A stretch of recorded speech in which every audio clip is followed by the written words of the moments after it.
اس کے بعد پھر اس سورہ مبارکہ میں ایک اور اعتراض کا جواب دیا گیا ہے۔ وہ اعتراض کفار کی طرف سے یہ کیا جاتا تھا کہ وَقَالُوا لَوْلَا نُزِّلَ هَٰذَا الْقُرْآنُ عَلَىٰ رَجُلٍ مِّنَ الْقَرْيَتَيْنِ عَظِيمٍ۔ کفار مکہ یہ کہتے تھے کہ اللہ تعالیٰ نے یہ قرآن ان دو بستیوں یعنی مکہ اور طائف، ان دو بستیوں کے کسی امیر آدمی پر یہ قرآن کیوں نہیں نازل کیا؟ ایک غریب آدمی پر، ایک یتیم انسان پر یہ قرآن کیوں نازل ہوا؟ کسی طائف میں بڑے بڑے سردار ہیں، مکہ میں بڑے بڑے امیر لوگ ہیں، ان امیر لوگوں میں سے، ان دو بستیوں کے امیر لوگوں میں سے کسی پر قرآن کیوں نہیں نازل ہوا؟ اس کا جواب آگے اللہ تعالیٰ نے پورے پھر آگے کافی تفصیل کے ساتھ دیا ہے کہ اللہ تعالیٰ فرماتے ہیں کہ یہ جو پیسہ ہے نا، دولت دنیا کی، یہ کوئی چیز نہیں ہے۔ نحن قسمنا بینہم معیشتہم فی الحیات الدنیا ورفعنا بعضہم فوق بعض درجات، یعنی کسی کے پاس دولت کا زیادہ ہونا یہ اس کے افضل اور بہتر ہونے کی علامت نہیں ہے۔ اللہ تعالیٰ فرماتے ہیں یہ دولت جو ہم نے کسی کو تھوڑی دی ہوئی ہے، کسی کو زیادہ دی ہوئی ہے، یہ ہم نے تقسیم کیا ہوا ہے، اور یہ تقسیم ہم نے اس لیے کی ہوئی ہے کہ اس سے دنیا کا سسٹم چل رہا ہے۔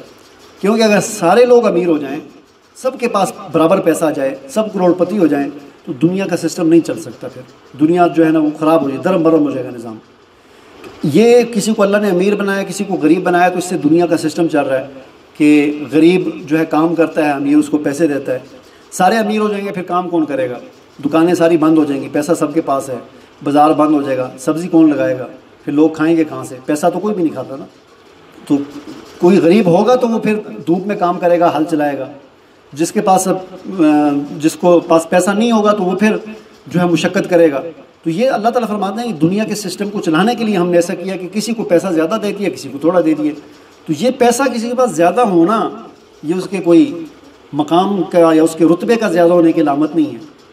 تو یہ جو قرآن ہے یا یہ جو وحی ہے، یہ تو بڑی خیر ہے، یہ تو ہر کسی کو ہم نہیں دیتے، یہ تو ہم جسے چاہتے ہیں اپنے بندوں میں سے عطا کرتے ہیں، لہٰذا ان کا جواب یہ دیا۔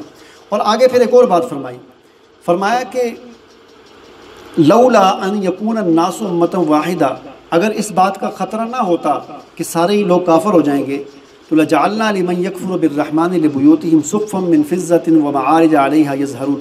اللہ تعالیٰ فرماتے ہیں کہ دنیا کی تو ہمارے ہاں ایک سمجھ لیں کہ مچھر کے پر کے برابر بھی حیثیت نہیں ہے دنیا کے مال کی۔ اگر ہمیں اس بات کا خطرہ نہ ہوتا کہ سارے لوگ ہی کافر ہو جائیں گے، ہم اس دنیا کے اندر جو کافر ہیں ان کے گھروں کی چھتوں کو ہم چاندی کا بنا لیتے، اور سقفا من فضہ ومعارج، اور ان کی سیڑھیاں ہم چاندی کے بنا لیتے، ولبیوتہم ابوابا وسرورا علیہا یتکئون وزخرفا، اور ان کے تختے اور ان کی گھر یہ سارے ہم سونے اور چاندی کے بنا لیتے کافروں کے۔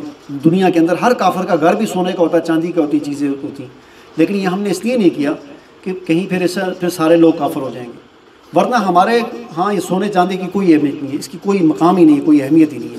وَإِن كُلُّ ذَلِكَ لَمَّا مَتَاعُ الْحَيَاةِ الدُّنْيَا، یہ متاع دنیا ہے، وَالْآخِرَةُ عِندَ رَبِّكَ لِلْمُتَّقِينَ، اصل چیز آخرت ہے۔ اس کے بعد آگے پھر قرآن سے اعراض کرنے کا جو بھیانک انجام ہے اس کو اللہ تعالیٰ نے یہاں پر ذکر کیا ہے کہ وَمَنْ أَعْرَضَ، فرمایا کہ جو وَمَن يَعْشُ عَنْ ذِكْرِ الرَّحْمَنِ، کہ جو قرآن سے اعراض کرتا ہے، رحمان کے ذکر سے جو اعراض کرتا ہے، نُقَيِّضْ لَهُ شَيْطَانًا، ہم اس کے پیچھے شیطان کو لگا دیتے ہیں، فَهُوَ لَهُ قَرِينٌ، وہ شیطان اس کا ساتھی بن جاتا ہے۔ تو جو قرآن سے ذکر سے اللہ کے اعراض کرے گا، ہم ذکر کی طرف آتا ہے، اللہ کے ذکر کے ساتھ جڑتا ہے، اللہ کا ذکر قرآن بھی ہے، اللہ کا ذکر نماز بھی ہے، باقی دعائیں بھی ہیں، اللہ کا ذکر ہے، تو جو ان کے ساتھ جڑتا ہے تو شیطان اس سے بھاگ جاتا ہے، جو ذکر کو چھوڑتا ہے تو شیطان اس کے پیچھے لگ جاتا ہے اور اس کا دوست بن جاتا ہے۔